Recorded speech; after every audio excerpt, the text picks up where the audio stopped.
దక్షిణార్థులు అందరు ఎట్లున్నారులా నేనైతే మంచిగున్నా మరి ఇయ్యాలైతే మీకోసం లచ్చక ముచ్చట్లలా మంచి మంచి ముచ్చట్లు అయితే పట్టుకొచ్చిన మరి ఆలస్యం దేనికి షురు చేసేద్దాం లచ్చక ముచ్చట్లు జిందగీలా ఏదైనా సాధించాలని పట్టుదల ఉంటే చాలు ఎన్ని కష్టాలు వచ్చినా సుతం నారాజు కాకుండా అనుకున్నది సాధిస్తారు కొందరు అగో అట్లా ఒక అన్న కొలువు కొడదామని పట్నం పోయిండు ఆర్థిక కష్టాలతోని మళ్ళీ ఇంటి వాట పట్టిండు కానీ లక్ష్యాన్ని మరవలే గట్టిగా కోషిష్ చేసి ఒకటి కాదు రెండు కాదు 5 సర్కారు కొలువు కొట్టిండు మరి అన్నముచ్చడేందో సుద్దం పారి మరి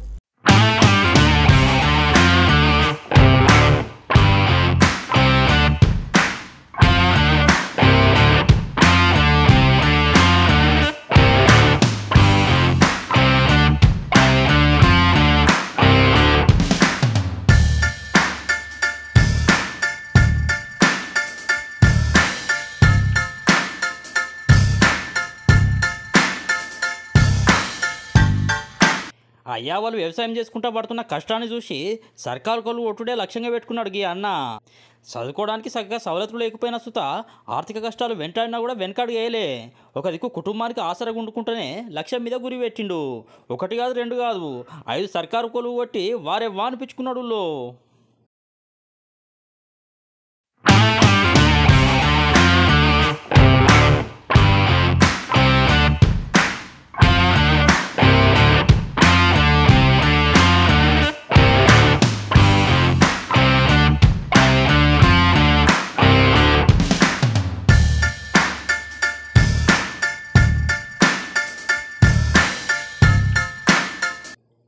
సూర్యాపేట జిల్లా నడుకుడ మండలం రామపురం ఊళ్ళుండగి అన్న పేరు దుష్యంత్ అయ్యావలు వెంకటేశ్వర్లు విజయ వ్యవసాయం పనులు చేస్తారు ఈ అన్నకి 2 అక్కలు సుతున్నారట ఇక వాళ్ళు పడ్డ కష్టం పిల్లలు పడద్దని చెప్పి పిల్లలను పెద్ద చదువులు చదివించిండ్రు కుటుంబ ఆర్థిక పరిస్థితి చక్కగా లేకున్నా సుత జేఎన్టీయూలో సివిల్ ఇంజనీరింగ్ పూర్తి చేసిండు ఈ అన్న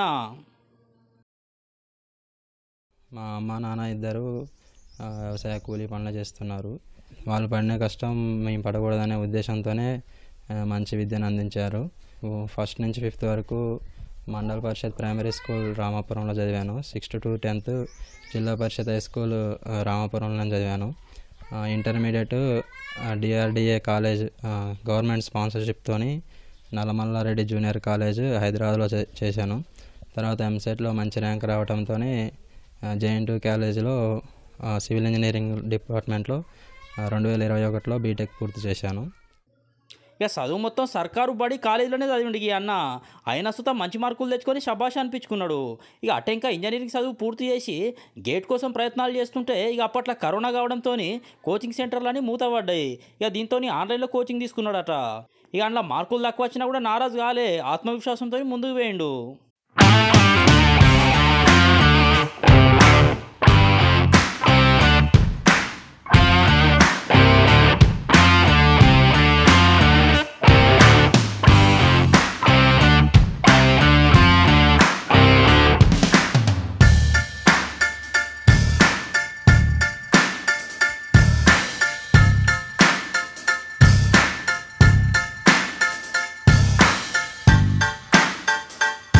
కొలువులకు నోటిఫికేషన్లు వస్తే ఎరికైనాక హైదరాబాద్ పోయి చదువు మీదనే శ్రద్ధ పెట్టిండట ఈ ఒక దిక్కు ఆర్థిక పరిస్థితులు ఇంకో దిక్కు ఆరోగ్యం కూడా చక్కగా ఉండకపోవడంతో మళ్ళీ ఇంటికానికే వచ్చి ఇంటికానే చదువుడు మొదలు పెట్టిండు కోచింగ్ కోసమని సోషల్ మీడియాను సుధా బాగానే వాడిండు ఇక ఆయనే బుక్కులు తయారు చేసుకొని పోటీ పరీక్షల కోసం చదువుకున్నాడట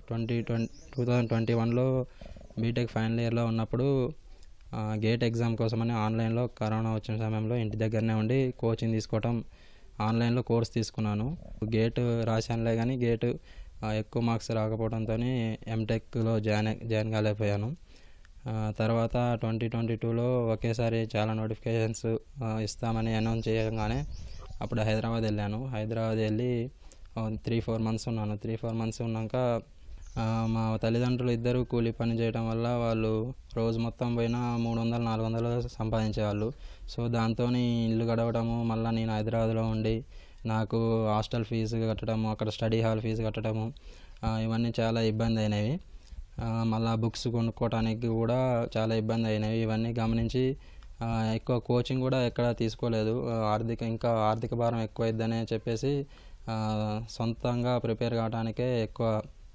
మొగ్గు చూపాను. సొంతంగానే అయిపోయింది. ఆన్లైన్లో కోర్సులు తీసుకున్నాను. ఆఫ్లైన్లో అయితే ఫీజు ఎక్కువ ఉంటుందని ఈ ఆర్థిక భారం నుంచి తప్పించుకోవడానికి ఆన్లైన్లో కోర్సులు తీసుకొని పీడిఎఫ్లు అవి యూట్యూబ్ ఛానల్స్, టెలిగ్రామ్ ఛానల్స్లో కొన్ని పీడిఎఫ్లు చూసి బుక్స్ కొనుక్కోకుండా ఆ పీడిఎఫ్ చూసి చదువుకోవడం జరిగినది. పట్టుదలతో చదివిన ఈ అన్న ఈ నడుమ సర్కార్ విడుదల చేసిన సర్కార్ కొలుపుల ఫలితాలల్లో టీఎస్పీఎస్సీ జనరల్ ర్యాంకు జాబితాల పాలిటెక్నిక్ లెక్చరర్ లెక్క, అట్లనే ఇంజనీరు, గ్రూప్ 4 అసిస్టెంట్ ఇంజనీరు, అట్లనే ఫైర్ కానిస్టేబుల్ ఇట్లా 5 సర్కారు కొలువులు కొట్టిండట. ఇటీవల టీఎస్పీఎస్సీ ప్రకటించిన ఫలితాల్లో జిఆర్ఎల్ జనరల్ ర్యాంకింగ్ లిస్టులో 4 ఉద్యోగాల్లో మెరిట్ సాధించడం జరిగింది. అవి polytechnic lecturer, assistant executive engineer, assistant engineer, group 4. అదేవిధంగా టీఎస్ఎల్పిఆర్బి బోర్డు విడుదల చేసిన ఫలితాల్లో ఫైర్ కానిస్టేబుల్గా ఎంపిక కావడం జరిగింది.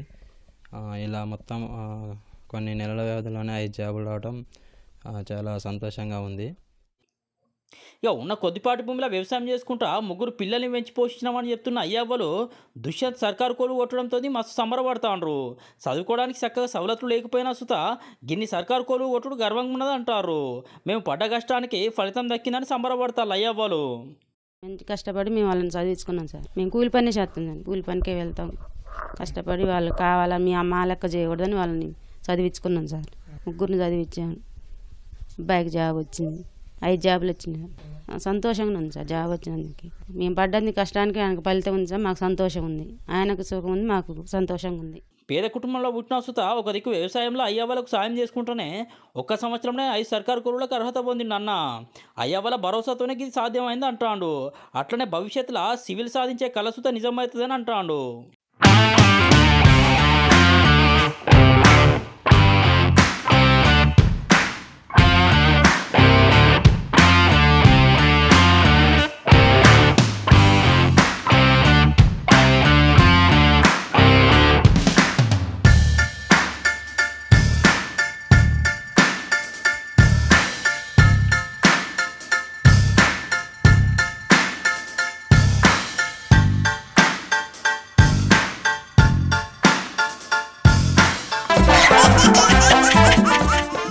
గుంపులో గోవిందం లెక్కుంటే మనకేం పతారా ఉంటుంది చెప్పుర్రి.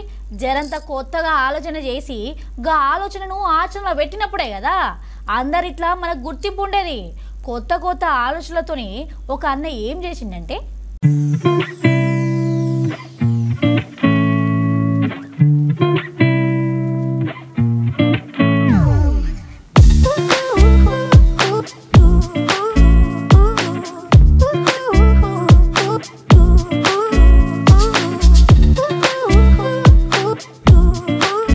సమాజానికి పనికొచ్చేదైనా మంచి పని చేయాలనే ఆలోచన ఉండేదట ఎప్పటికీ అన్నకు. ఆ గోవాట్లో ఒక కొత్త పరికరాన్ని తయారు చేసి ఆయన సత్యం రుజువు పెట్టిండు. బండిలో ఆక్సిజన్ పరికరం తయారు చేసి యాక్సిడెంట్ల నుంచి బండి నడిపేటోళ్ళ భద్రతకు భరోసా ఇచ్చే ప్రయత్నం చేస్తూ ఉండు ఈ అన్న.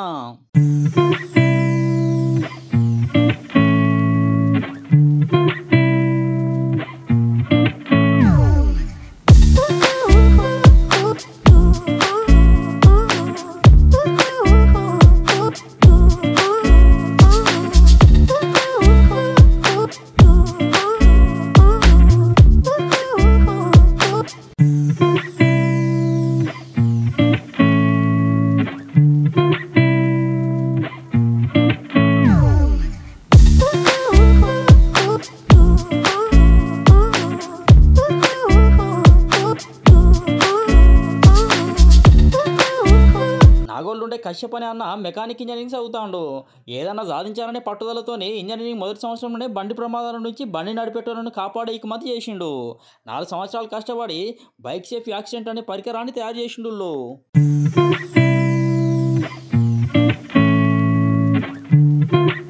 ఇన్నోవేషన్ వచ్చేసి సేఫ్టీ సిస్టమ్స్ ఇన్ 2 వీలర్స్ అండి. అదేంటంటే air bags and seat belts and రెండు ప్రొడక్ట్స్ రిలీజ్ చేస్తున్నారు. యాక్సిడెంట్ జరిగినా కూడా మనిషి బండి మీద ఉన్న మనిషి సేఫ్గా ఉండడానికి, అంటే ఇంజరీస్ నుంచి సేఫ్గా ఉండడానికి నేను ఎయిర్ బ్యాగ్ సీట్ బెల్ట్ అనేది కనుక్కున్నాను అండి. యాక్సిడెంట్స్ జరిగినా కూడా ఇప్పుడు ఏమవుతుందంటే మనుషులు బయటకు వెళ్ళినప్పుడు కానీ బండి నడిపేటప్పుడు కానీ యాక్సిడెంట్ అయితే ఏమవుతుంది అంటే ఇప్పుడు దెబ్బలు తగులుతాయి అని భయపడుతున్నారు. ఆ భయాన్ని తీసేయాలండి. నా విజన్ ఒక్కటే, ఈ ఎయిర్ బ్యాగ్ సీట్ బెల్ట్స్ అనేది వాళ్ళని కాపాడాలి, అట్లీస్ట్ కొంత దూరం అన్న కాపాడాలి, మొత్తం కాపాడలేకపోయినా అట్లీస్ట్ ఇంజరీస్ నుంచి అయినా సేఫ్గా ఉండాలి వాళ్ళు. అది నా ఏమండి. నాకు ఐడియా వచ్చేసి బీటెక్ ఫస్ట్ ఇయర్లోనే వచ్చిందండి, కానీ నేను ఎగ్జాక్ట్గా దీన్ని చేద్దాము అని స్టార్ట్ చేసింది మాత్రం బీటెక్ 4th ఇయర్లో. అది 2019లో స్టార్ట్ చేసిన తర్వాత 2 years నుంచి చేస్తున్నాను. ఇప్పుడు ఇది ఎగ్జాక్ట్ బేసిక్ ప్రోటోటైప్ దాకా వచ్చింది. సీటు బెల్ట్ మాత్రమే కాకుండా ఎయిర్ బ్యాగ్స్తో పెట్టిండు. ఏదైనా ప్రమాదం జరిగినప్పుడు బండి నడిపేటోళ్ళకి ఎటువంటి ప్రమాదం జరగకుండా దీన్ని తయారు చేసిండు అన్నట్టు. సెన్సార్లతో వీటిని పనిచేసేటట్టు చేసిండు.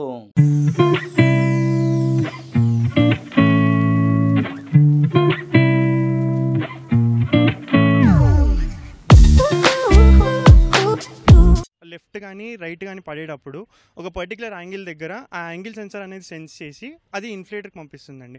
ఆ ఇన్ఫ్లేటర్ అనేది పేలి ఒక ఎయిర్ బ్యాగ్ని డిప్లాయ్ చేస్తుంది. అది మొత్తం బండి హ్యాండిల్ నుంచి బ్యాక్ సైడ్ దాకా డిప్లాయ్ అవుతుంది. సో దట్ ఏంటంటే మనుషులు ఎవరైతే ఉన్నారో దాని మీద ఒకరు కానీ ఇద్దరు కానీ ఆ ఎయిర్ బ్యాగ్ మీద పడిపోతారు.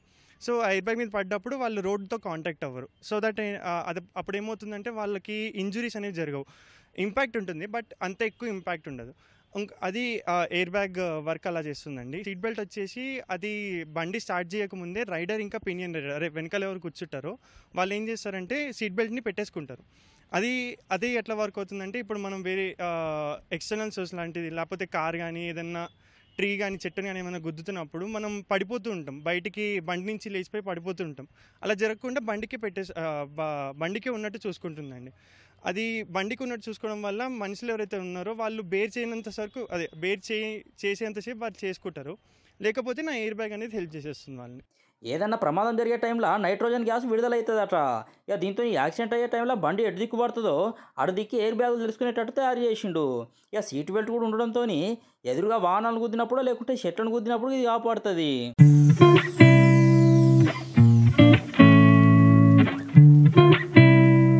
ఖర్చు వచ్చేసి నాకు ఒక 50K 55K అట్లా అయిందండి. కానీ నేను ఎగ్జాక్ట్ ప్రోడక్ట్ తీసుకొచ్చిన తర్వాత అదే exact angle censor, exact air bag ఇవన్నీ తీసుకొచ్చిన తర్వాత నేను ప్రజలకు అమ్మాలనుకుంటే మాత్రం 10,000 to 15,000 ఇట్లా అమ్మాలనుకుంటున్నాను.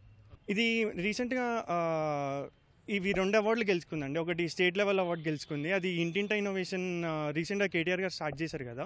అది 2020లో హైదరాబాద్ తరఫున 5 సెలెక్ట్ అయ్యారు. ఆ 5 నేను ఒక్కడిని. సో దాని ద్వారా ఏం జరిగిందంటే డిస్ట్రిక్ట్ కలెక్టర్ని కలవడం జరిగింది, దాని తర్వాత ఎల్ శ్రీమన్ గారిని కలవడం జరిగింది, దాని తర్వాత మళ్ళీ కేటీఆర్ గారిని కూడా కలవడం జరిగింది. ఆయన ఒకటే అడ్వైస్ ఇచ్చారు, ఆయన అసలు ఇప్పటిదాకా ఎవరు ఇది ఆలోచించలేదు, నువ్వు చేస్తున్నావు బాగా చెయ్యి, నీకేమైనా సపోర్ట్ కావాలంటే టీ హబ్ నీకు ఎప్పుడు ఉంటుంది అన్నారు. ఇంకోటి GSA అని ఒకటి ఉందండి, గ్లోబల్ స్టూడెంట్ ఎంటర్ప్రెన్యూర్షిప్ అవార్డ్ అని. అది మొత్తం గ్లోబల్లీ నడుస్తుంది. అదేంటంటే మొత్తం ఆల్ ఓవర్ వరల్డ్ నుంచి అన్ని అప్లికేషన్స్ తీసుకుంటారు. కానీ 160 అప్లికెంట్స్ వస్తే అందులో 6 members సెలెక్ట్ అయ్యారు ఫైనలిస్ట్కి, రీజనల్ ఫైనలిస్ట్కి. అందులో నేను ఒకరిని. కాంపిటీషన్ అయితే విన్ అవ్వలేదు, బట్ మళ్ళీ కేటీఆర్ గారిని కలిసే అవకాశం. ఇక కష్టాలు పడిన వస్తా నారాజు కాకుండా వెనకడు వేయకుండా అనుకున్న సాధించింది ఆఖరికి. ఇక ఆర్థికంగా ఇంకింత సాయం చేస్తే ఇంకిన్ని మంచి మంచి ప్రయోగాలు చేస్తారు మా కశ్యప్ అని అంటారు ఈ అన్న వాళ్ళ దోస్తులు. అనేవి ఈ మధ్య కాలంలో చాలా ఎక్కువ అవుతున్నాయి. మన ర్యాష్ డ్రైవింగ్ కావచ్చు, లేకపోతే ఎదుటి వాళ్ళ నిర్లక్ష్యం కావచ్చు, దానివల్ల మనకి ఎఫెక్ట్ ఉంటుంది, వాళ్ళకి ఎఫెక్ట్ ఉంటుంది, బ్యాడ్ సైడ్. దానివల్ల ఏమవుతుందంటే చావుకి గురవడం అట్లాంటివి అవుతుంది. ఇప్పుడు ఈ ఇన్నోవేషన్ ఏంటంటే అంత దాకా తీసుకోకపోయినా కూడా తక్కువ ఇంజురీస్ తోటి కాపాడుతుంది. ఇట్లాంటివి ఇంకా రావాలి. ఇంకా ఇప్పుడు బీటెక్ స్టూడెంట్స్కి ఇతను ఇన్స్పిరేషన్ లాగా కూడా నిలుస్తాడు. కొంతమందికి ఇన్స్పైర్ అయ్యి వాళ్ళు చేస్తున్నా కూడా ఫైనాన్షియల్గా వాళ్ళకి ప్రాబ్లమ్స్ ఉండడం వల్ల ఏమవుతుందంటే ఇట్లాంటివి బయటికి రావు. వాళ్ళకి హెల్ప్ చేస్తూ గవర్నమెంట్ చేయాలని చెప్పి కోరుతున్నాను.